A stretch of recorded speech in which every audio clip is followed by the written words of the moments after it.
Good afternoon, everyone, and welcome to Torah with your host, Rabbi Anibal. Welcome, welcome, welcome, welcome. Shelly, hi. Brenda is here, Jerome is here, David, Anastasia is here, and Ashira is here. She's in my office.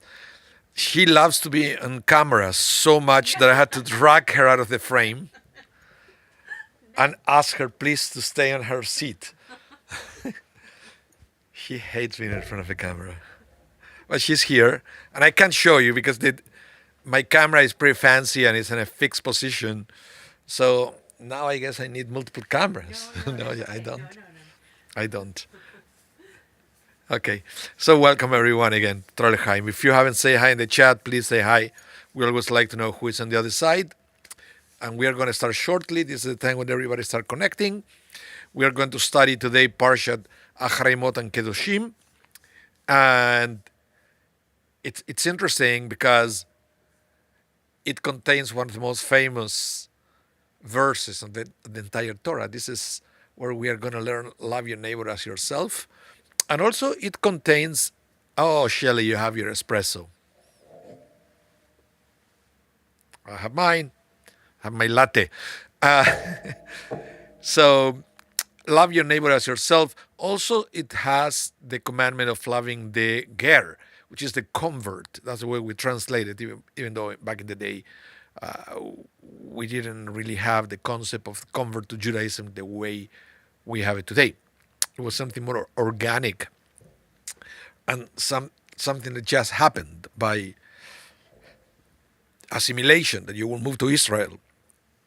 And maybe we explored a little bit of that last year. That's why I didn't want to do it again this time. But maybe next year we can revisit that topic whenever we study Acharei Mot and Kedoshim, which, by the way, most of the time they are combined. There are two different parshiot, two different Torah portions. One is Acharei Mot, the other one is Kedoshim. Acharei Mot means after the death, and it's talking what happened after the death of the sons of Aaron. I don't know if you remember when the tabernacle was inaugurated, they presented an offering that it wasn't necessarily kosher. We don't know what happened there. And they died.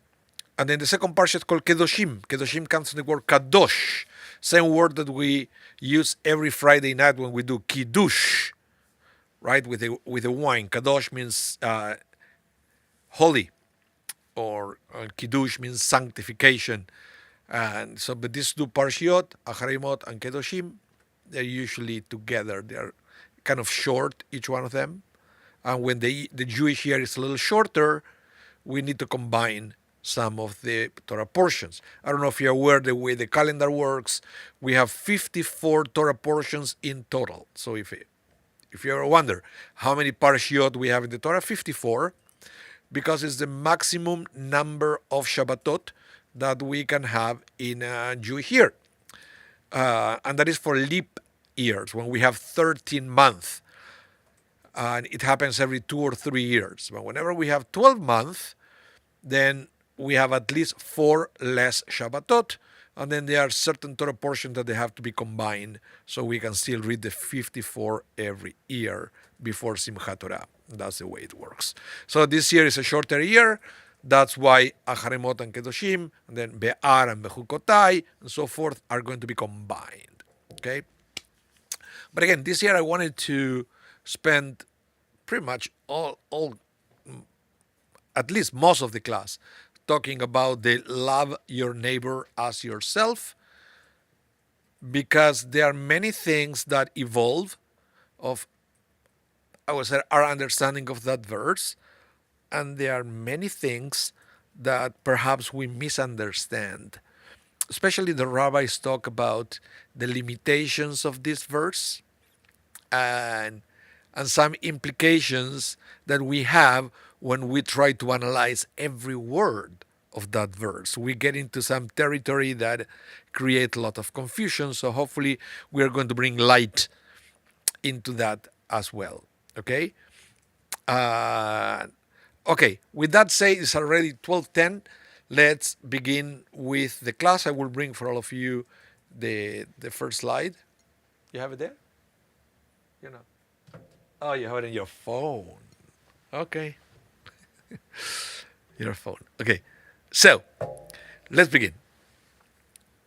This is the verse that we always quote. Okay? It says, you shall not take vengeance, not bear any grudge against the sons of your people, but you shall love your neighbor as yourself.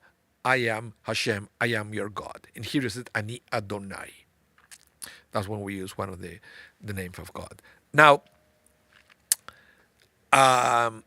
you see, it's not just love your neighbor as yourself. We always quote that part, which is very unusual because in Judaism, we know that we should not take like half of the verse. And yet that's what we do, right? We never mention you shall not take vengeance, not bear any grudge against the son of your people. That part usually it doesn't make it to the poster. Only the second half. You shall love your neighbor as yourself. I am Hashem. For many people, if you ask them what is the most important verse of the Torah, this is the one they're going to quote. In general, I don't know if you've ever been in the sanctuary of Congregation Shaare Tzedek. If you haven't, I invite you to come to visit us and to experience one of our services. You will see that we have two tables on top of the beam, on top of the stage. And the two tables have two inscriptions in Hebrew representing the two most famous verses of the Torah containing the word love. One is this one. There is Ve'avta lereacha kamocha, and you shall love your neighbor as yourself. Ve'avta comes from the word ahava, love. And the other one that we have is Ve'avta et Adonai Elohecha, which is part of the Shema Israel, which said, and you shall love Adonai your God. So one table will say Ve'avta lereacha kamocha, love your neighbor, and the other one will say Ve'avta et Adonai Elohecha, and you shall love your God. So it's very interesting, and I think I love that because it encapsulate two things that they are, I would say, equally important. You can't just focus on yourself and loving yourself, or just God and neglect yourself, and vice versa. So that's why we decided to do that. Brenda, you had Kedoshim as your bat mitzvah parsha. Did you have to write a Dvar Torah, a speech or something? I would like to know if you remember what you said for your bat mitzvah. I remember when I had my bar mitzvah in Argentina, we did not have to write a Dvar Torah. I don't know why. And then when I moved to Chile, also the people didn't have to write, the students didn't have to write the Dvar Torah. It was just a small blurb. It was one paragraph of what the parsha meant to them, and that will be published on the, how you call it? The thing that we give to people at the entrance. The pamphlet that you get at the entrance. It will be the photo of the bar mitzvah, a little bit of the description, the name, hobbies, interests and things. And then this parsha meant this to me. And then when I came here, I realized that the Divrei Torah were a big deal for bar mitzvahs. But it's a good thing. So if you wrote something, Brenda, and if you remember, Brenda,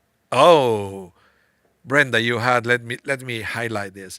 It was a group adult celebration. Someone else had that honor. Wow. Okay, if you ever want to write the Dvar Torah for Kedoshim, let me know in advance. Okay, so this is the verse that we are going to talk about. The first thing we have to know, and as I mentioned, the first part of the verse, nobody talks about it. Okay, so I wanted to discuss with you a little bit what it means to take vengeance and what it means to bear a grudge.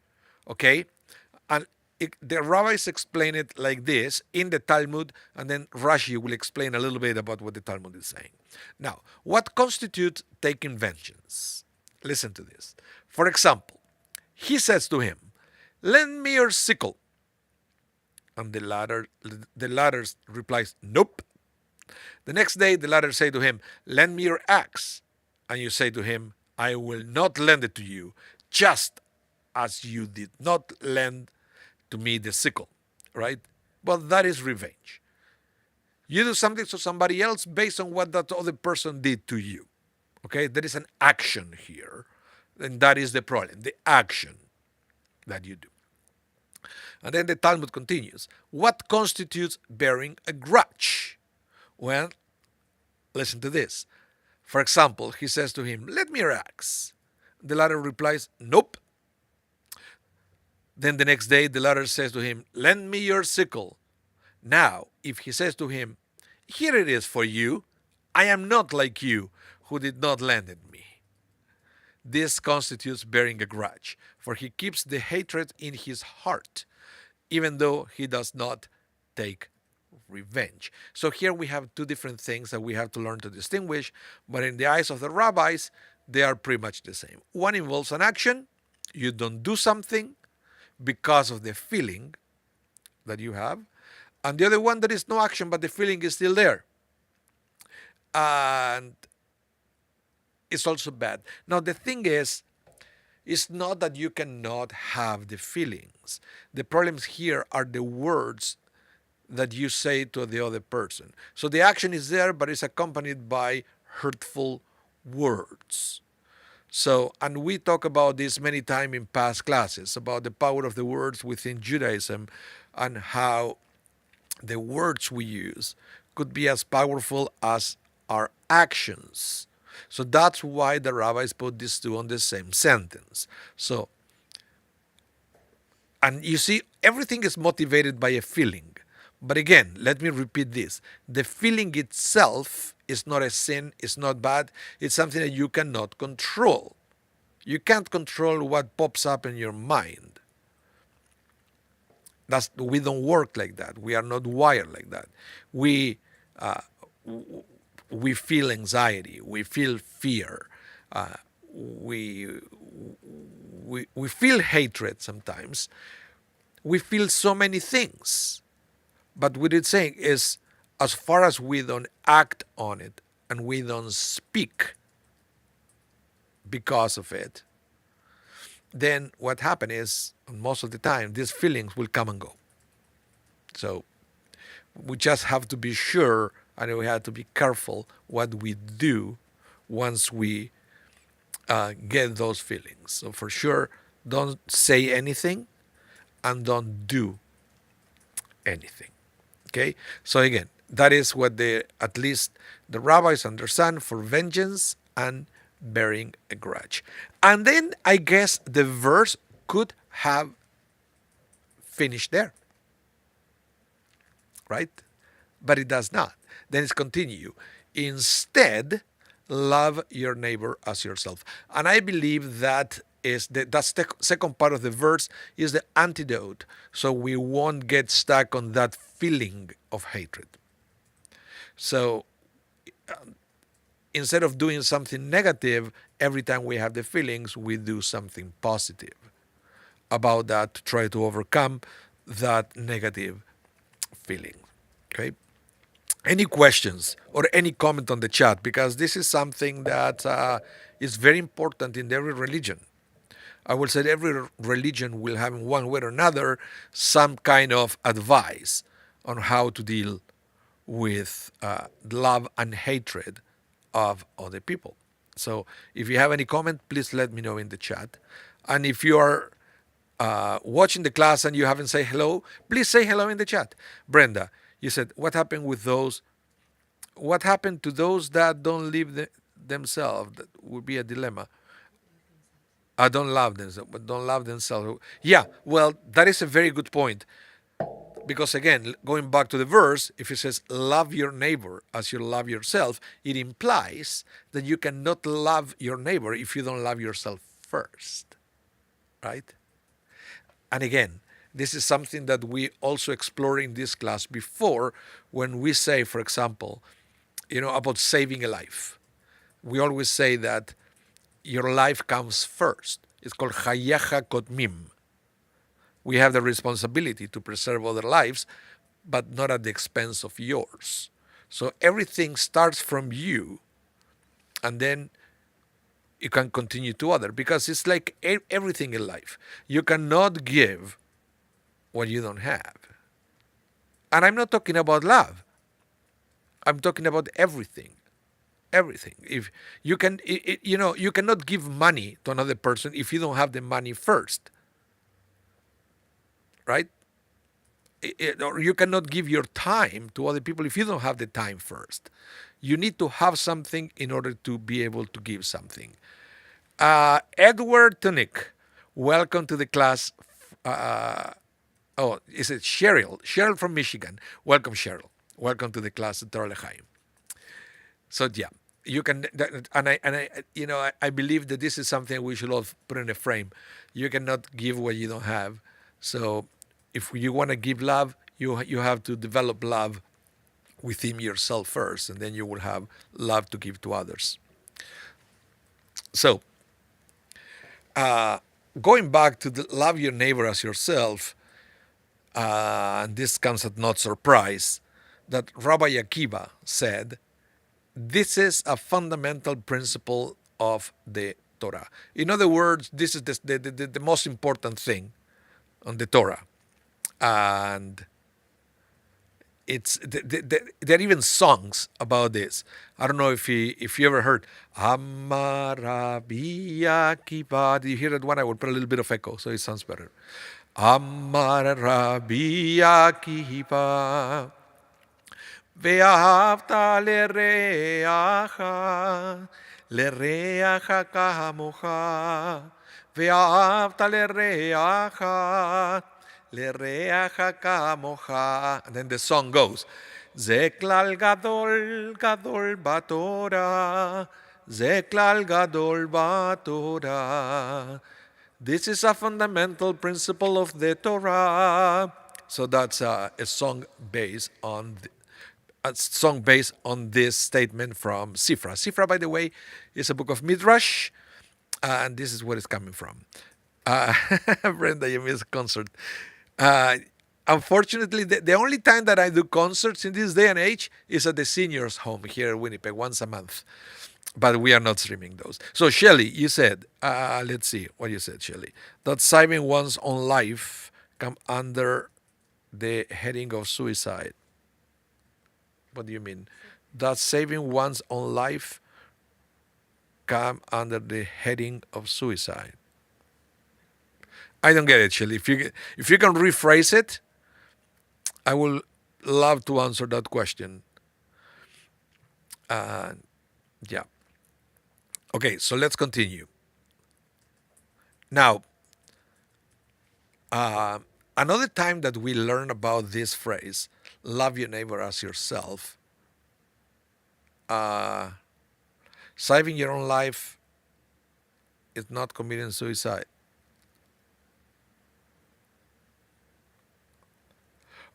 Oh, you mean the prohibition of suicide? Let's see if you are talking about that.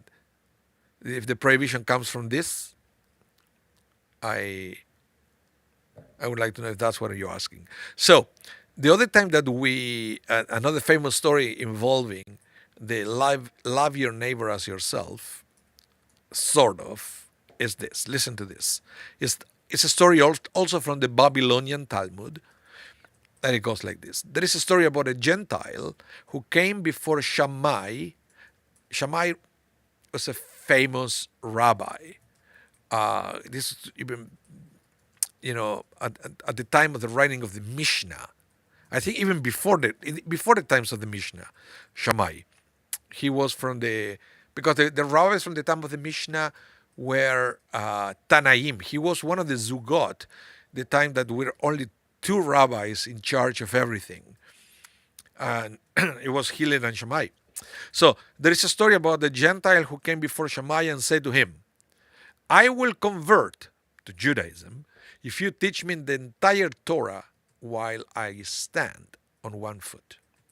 Have you ever heard this one? It's a very famous one. Shammai pushed him away with the measuring stick that was in his hand. So in other words, Shammai said, are you nuts?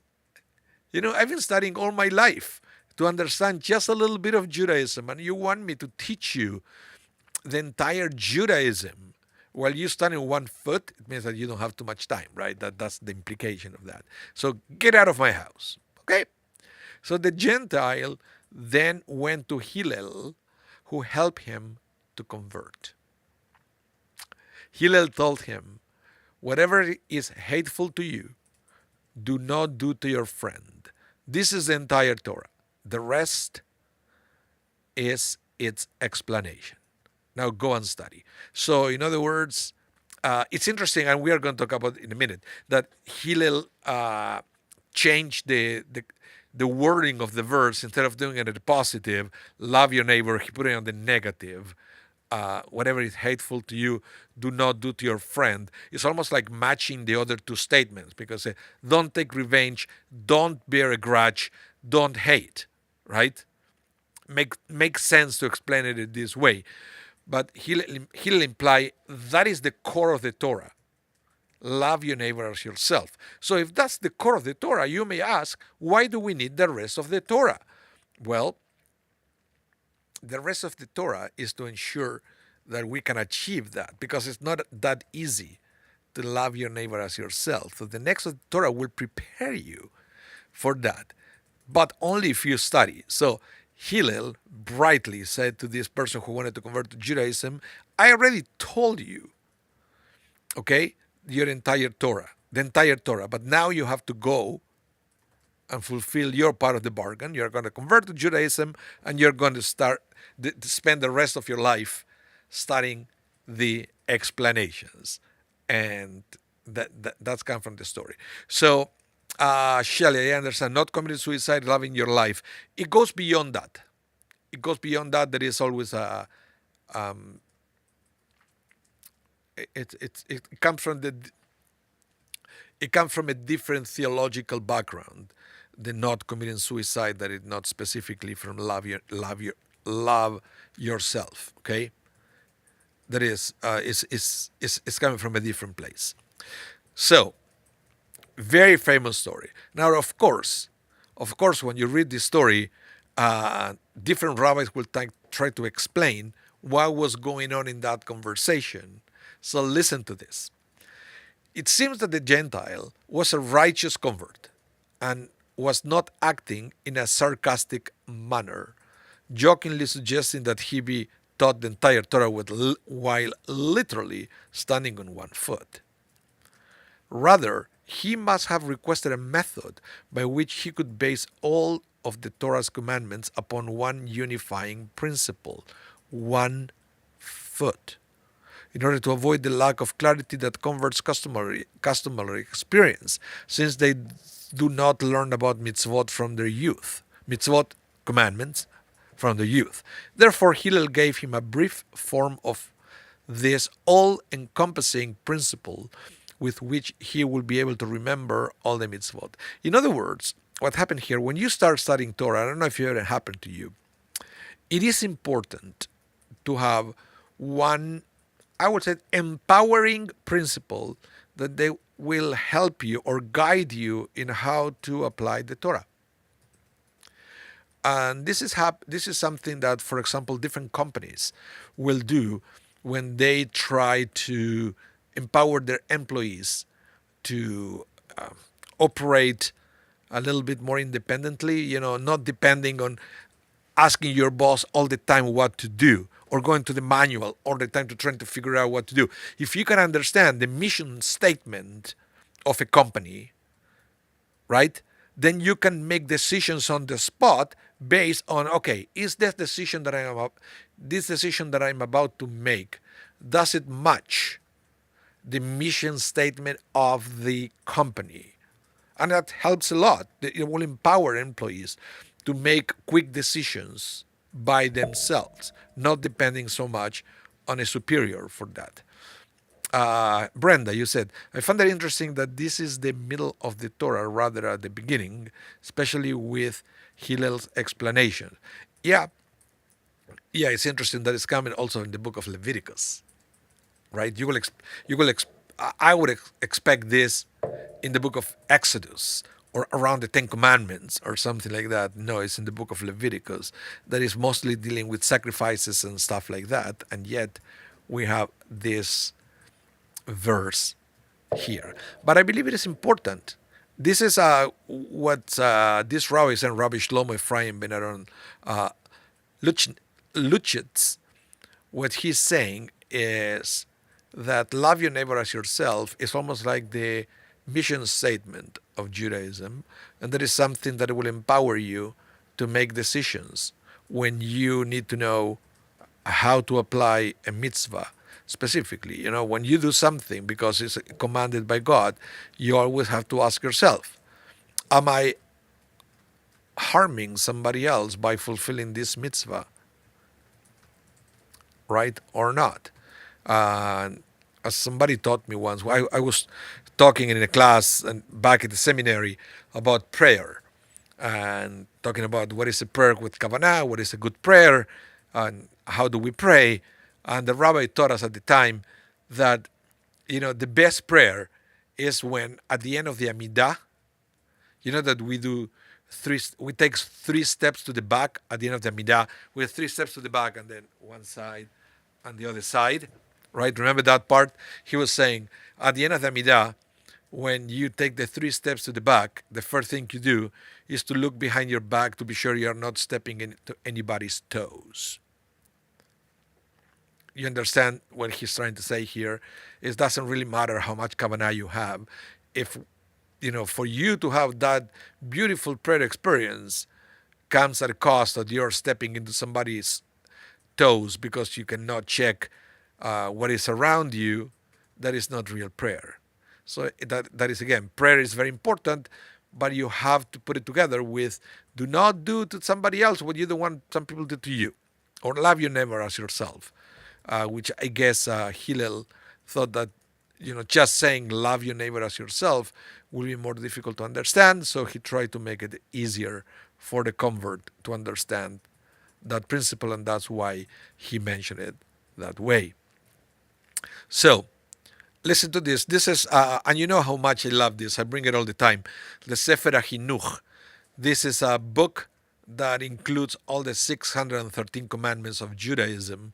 So if you ever want to have a summary of each one of the commandments and, you don't have time to go through the entire Talmud, that is the way to go. It's a beautiful book that summarizes all the commandments. So, listen to this, what Sefer HaChinuch will say about this specific mitzvah, because love your neighbor as yourself, it is a specific mitzvah, specific commandment. So, the Sefer HaChinuch will say, the elements included in this mitzvah follow the general principle that one should treat another person in the way that he will treat himself. For example, protecting his property, preventing him from being harmed, speaking only well of him, respecting him, and certainly not glorifying oneself at his expense. The sages have said regarding this last point, one who glorifies himself at the expense of his fellow has no share in the world to come, whereas one who behaves with others in a loving and peaceful manner fulfills the verse, Israel by whom I am glorified. In the Sifri, remember I read this one for you, the one who was saying the phrase of Rabbi Akiva. In the Sifri, it is stated that Rabbi Akiva said this is a fundamental principle in the Torah, meaning that many commandments are related to this one. Again, the concept of mission statement. In the respect that one who loves his fellow will not steal his belongings, not be unfaithful to his wife, nor will he defraud or insult him, not trespass upon his property, nor cause him damage in any way. Thus, the fulfillment of many other commandments is dependent upon the fulfillment of this one. Let's see. I have many comments here.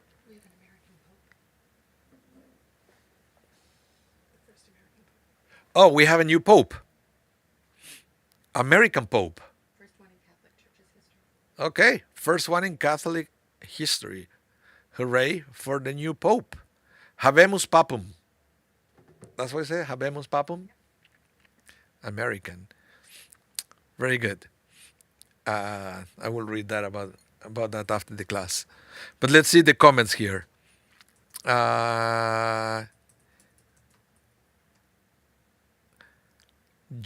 You bought one for David? Oh, cool. Jerome said, it is in Bereshit Cain and Abel, an example of doing something hateful to yourself, to another. What do you mean? Can able example of doing something hateful to yourself and to another? Jerome, come on, you have to explain me that one. And yeah, now let's see. Let's continue because there is something that I wanted to share with you. Now there is another book containing all the mitzvot. Remember, Sefer HaChinuch is not the only one. You have Sefer HaChinuch, Sefer HaMitzvot, Mishneh Torah. You have Sefer Mitzvot HaGadol. There are multiple attempts to summarize all the 613 commandments. So this is another one, Sefer Mitzvot HaGadol. And this is from France, in the year 1247. So it goes like this. Imagine a person sitting and cutting a piece of meat, okay, who accidentally cuts his own hand with the knife. Would it be logical for him to hit the hands with his whole, which is holding the knife in revenge? Nevertheless, this analogy only applies to a person who is your comrade in scholarship and deeds. However, regarding an evil person who does not accept rebuke, it is a mitzvah to hate that person. Why do I want to bring this to you? Because there is a big controversy about how to understand the verse in Hebrew. The verse is, love your neighbor as yourself. Neighbor or fellow in Hebrew is reacha. Ve'avta lereacha kamocha. And it's not clear what the word reacha really means. Is it friend? Is it somebody from your people? Is it a Jewish person?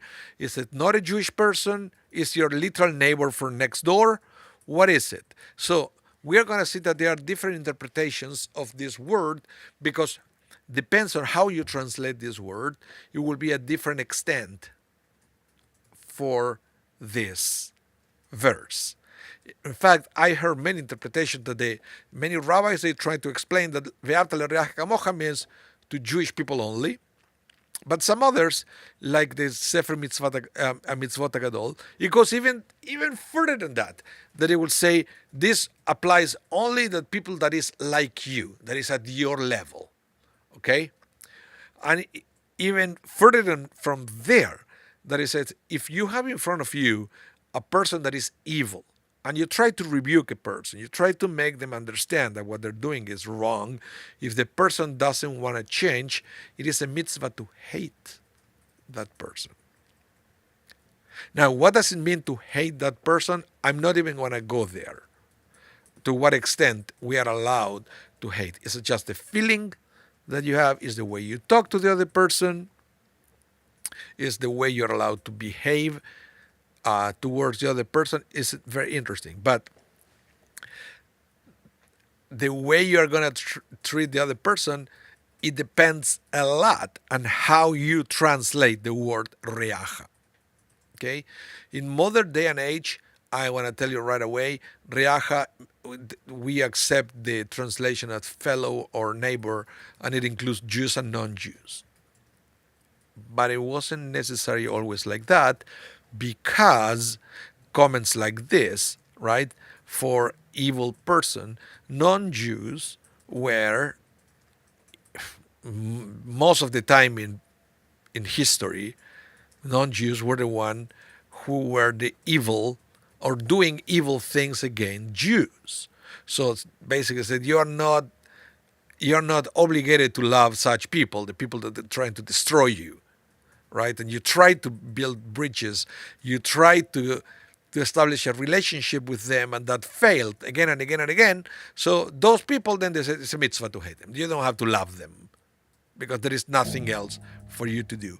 But even here, with this extreme interpretation of Sefer Mitzvot HaGadol, it implies that there was an attempt first to fix that relationship. It said, an evil person who does not accept rebuke. It means that there was an approach first. but nothing happened and the situation didn't change. Any comments? Please let me know in the chat. Let's continue now. Now, there is another book that talking about the commandments, Sefer Yereim, and this is also from France, from Metz, and it goes like this. Listen to this. The Holy One, blessed is He, says, love means you do not do or say someone else something that you know is hurtful to him. Okay? It's interesting because what is love after all? Is love a feeling? Is love action? I'm looking at my wife here. Yes and yes. So, and we don't talk nearly as much about this because what it says, for example, love your God. What does it mean, love your God? Is it a feeling or is what you do for God? Right? I'm not sure if it's a feeling in the Torah when the Torah says love. I'm not sure if it's a feeling.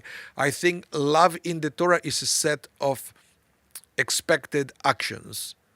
And when we are coherent with that set of actions, that is called love. Okay? So love your neighbor doesn't mean that you have those feelings in your heart. Love your neighbor means that you behave in a certain way towards your neighbor, or you speak in a certain way. Same with God. Love your God means that you behave in a certain way and you do certain things. And it's interesting because, and this is something I would just say it and leave it there. I don't want to go too deep into that because there is no such a commandment of love your parents. Aha. Right? It says honor your parents, not love your parents. Okay, so that's true because you can't command an emotion, right? But so my point is, so is it an emotion or is not an emotion? Right? Unless that it is something that that is related to action, that there is certain situations where you wouldn't be able to do certain things for your parents, but you still owe them honor because they are your creators. That's why I said I want to say it and I will leave it there. Okay, let's move on because we can get stuck there until the end of the day otherwise. So let's continue with this. The Holy One, blessed be He, says, love means you do not do or say to someone else something that you know is hurtful to him.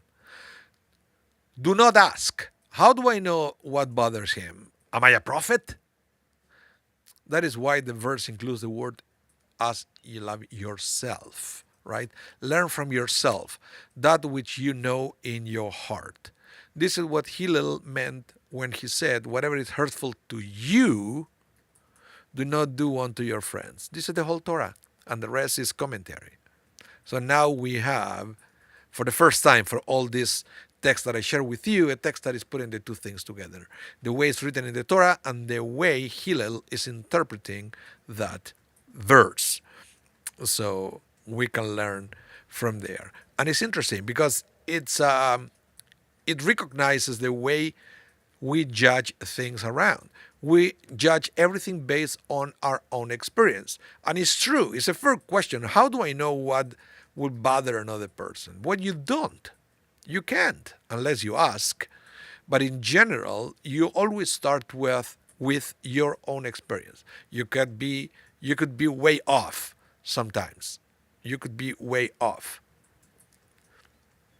But we have no other way unless you have more information, which usually we don't. We start from whatever we understand about the situation. Okay? And yes, you can make mistakes, but that's the way it is. Shelley, you say, let's see here, the action, which is external, must come from internal heart and mind. Sometimes, and that is the best possible situation, right? When there is coherence between feelings and action. But it not always happens like that. if sometimes you will have to do things that you don't feel like doing, and there is something that you can see in the modern days that people don't like to do. People don't like to do things that they don't feel like doing. But it's not what the Torah says. The Torah is saying here is sometimes you will have things that you will have to do or say, even if you don't feel like. Right? Like doing dishes and taking out the garbage, even if I don't feel like, and if I don't do it, well, the voice of God will tell me right away. Through his vessel. The voice of God, most of the time, sounds pretty similar to my wife's voice. I don't know why. It might be just me. Yeah, but we have to learn sometimes to do things that we don't want to do because it's the right thing to do. Yeah. Now, I want to go back to what we said before, glorifying ourselves, at the expense of somebody else. Rabbi Yosef ben Hanina said, one who glorifies himself through the denigration of his fellow has no share in the world to come. So, you see, we start learning about now consequences of not fulfilling this mitzvah. So with and this is something that I don't quote too often, the Jerusalem Talmud. We usually study about the Babylonian Talmud. But here you have a little gem from the Jerusalem Talmud, which say that the consequence of not observing the mitzvah of loving your neighbor as yourself is that you won't have a share in the world to come. So it's compromising your afterlife. Yeah. Ah, Leon Pinkovich is here. Welcome, Leon. Are you at home or you're here in the building? I don't know. I didn't see you today, so that's what I'm asking. But welcome to the class. And so, yeah, we have here for the first time the consequence of not obeying or fulfilling the commandment of love your neighbor as yourself. So we have to be very careful about fulfilling that commandment. And my wife was laughing, both in person and in the chat.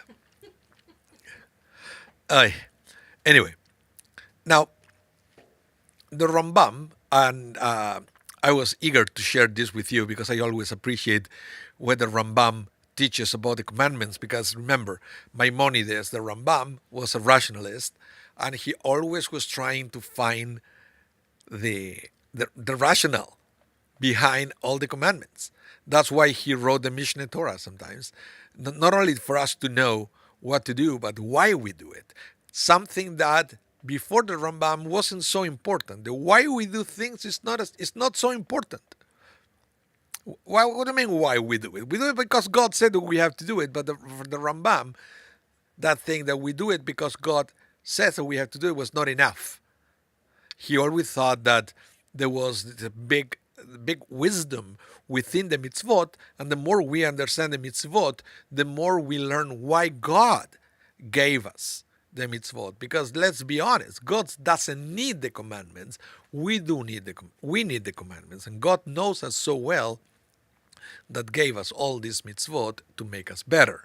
So that's why I wanted to share this text from the Rambam, the Maimonides, who said, it is a mitzvah incumbent upon every person to love people as much as he loves himself. As the verse states, and you shall love your fellow as you love yourself. Therefore, one must speak praise of another person and be cautious with another's property in the same way that he desires to be honored and is cautious with his own property. However, one who glorifies himself through the denigration of his fellow has no share in the world to come. So again, the Rambam will agree that we have to be careful in the way we fulfill the commandments, because we are compromising our afterlife with this.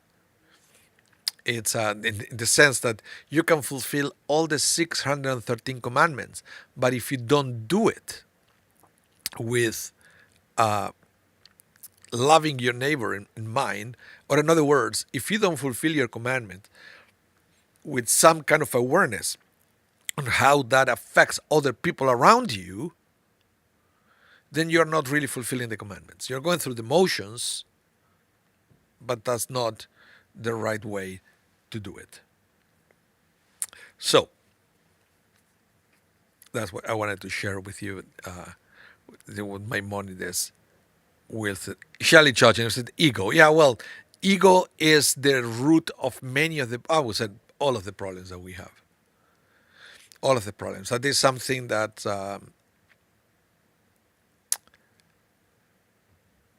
we understand or we study about it at a deeper level during Passover when we eat the matzah and we take the chametz out of your homes. The chametz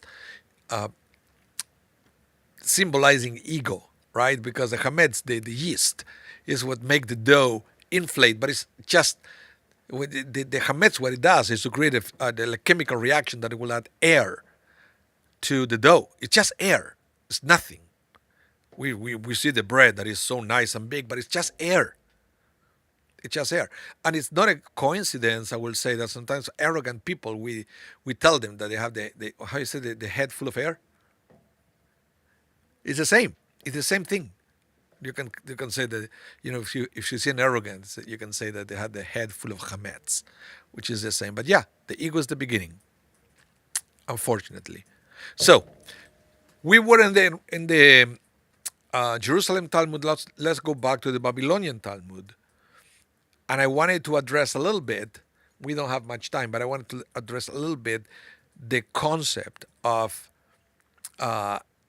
when it is permitted to hate somebody else in the same way that we are commanded to love our fellow. Okay? Listen to this. I thought it was very interesting. Rabbi Shmuel bar Rabbi Yitzchak said in the name of Rav, it is permitted to hate someone in whom you have detected immorality.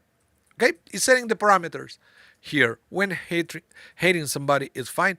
If you know somebody that is an immoral person, then it doesn't qualify as a fellow for you to love them.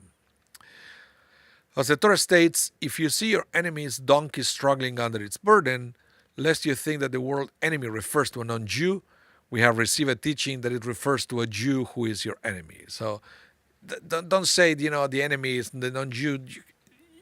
This thing could be applied only to Jewish people as well. Okay? Because it said, but it is permitted to hate a fellow Jew. It's a question. Is it permitted to hate a fellow Jew? For we know that the Torah says you should not hate your brother in your heart. Rather, the verse must be speaking about someone who you alone so do an immoral act. And it is the Jew that you are permitted to hate. So we should never hate anybody. But if you know somebody who is an immoral person, you don't have to love that person. And I feel here that what the Torah is saying, that when you cannot love a person, that's what is called hating the person. That lack of love. Okay? And it says that according to the Babylonian Talmud, there are certain situations, and they're the exceptions, where you don't have to love the other person. And you don't have to, if you don't love it, basically you are technically hating them. Technically hating them. There is not such a thing of being neutral. Doesn't exist. Doesn't exist. At least when we come to the feelings that we feel here. Yeah, Brenda, I said you're opening a can of worm. I hear you. But it's you can understand why the rabbis ask the same questions that we ask in this generation, right? Does this love your neighbor as yourself? Does it apply to everybody? Or there are exceptions to this? And this is something that we all have to address. And it's a reality. And hating somebody could have many different repercussions. Could mean, for example, that you have all the right to avoid somebody that is toxic, right? Not loving a person doesn't mean that you have to hate them and harm them. That's not the point here. But it will qualify for somebody that you have to avoid at all cost. When you love a person, you don't avoid the person. Shelley said you could make one judge and jury. Well, but that's what you're supposed to do. I mean, what the Babylonian Talmud saying here, this is something that is limited to your own personal relationship with a singular individual, not towards a group of people, but towards an individual that you have a problem because you know that is an immoral person. And there is something to you, and there is something that is harmful for you to be around that person, right? You can avoid the person. It is okay. It is okay to do that because remember that your life comes always first. Hayecha kotmim. Your life comes first. Hello, Amparo. Welcome to the class. Yeah, so that's what is very, very important. So, and going back to Sefer Yereim, it goes, Jews are commanded to love one another in a generous way. Lest we think that this applies to everyone, the verse includes the word fellow, meaning someone who, like you, has accepted the responsibility for the commandments and love mitzvot as you do.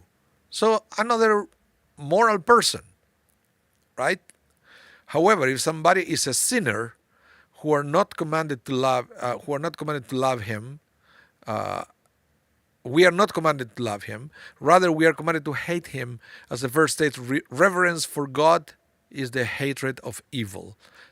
And as another verse states, shall I not hate the one who hates you, God? So, in other words, we have to love everybody, but not really everybody. We know that there are cases that, and I'm glad that the Torah gives us a way out because we all know, and I don't know the situation of each one of you, but you probably all have an example of somebody who said, "How can I love this person? Such a piece of I don't want to say it. I will say it right there, but you know what I'm talking about, right?" But the Torah said, "No, you don't. There are limits. There are limits to this commandment." And I'm glad that there are limits to this commandment. It is important to understand that, okay? But it's personal. You can generalize, and it's case by case. That's what the rabbi said. It's case by case. Things that you experience that it will make a person unqualified to receive your love, okay? Love not as a feeling, but as an action and words, if you know what I mean. Let's see if I can have one more here. I think I want to close with the Lubavitch comments. It said, regarding that which is stated in the Talmud, there is a mitzvah to hate someone who sins. This refers to someone who is your equal in learning and deed, and whom you have properly rebuked. But if he does not fit this description, Hillel the elder had taught us, be like the disciples of Aaron, loving peace, pursuing peace, loving God's creatures, and drawing them close to Torah. Those who are far from God's Torah must be drawn close with strong bonds of love. Thus the mitzvot to love and hate coexist.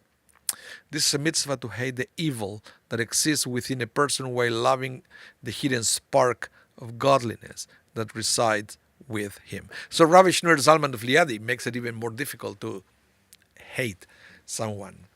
Because I said, yeah, he's talking about his equals, his other scholars, right? And when they show evil paths, the scholars. But so for regular people, he will love everyone. Because even if they don't behave the way they should, they do it out of ignorance. And that love, we should never love because we still have a chance to bring them close to Torah. So, yeah. Well, thank you everyone for coming to Trollheim this week.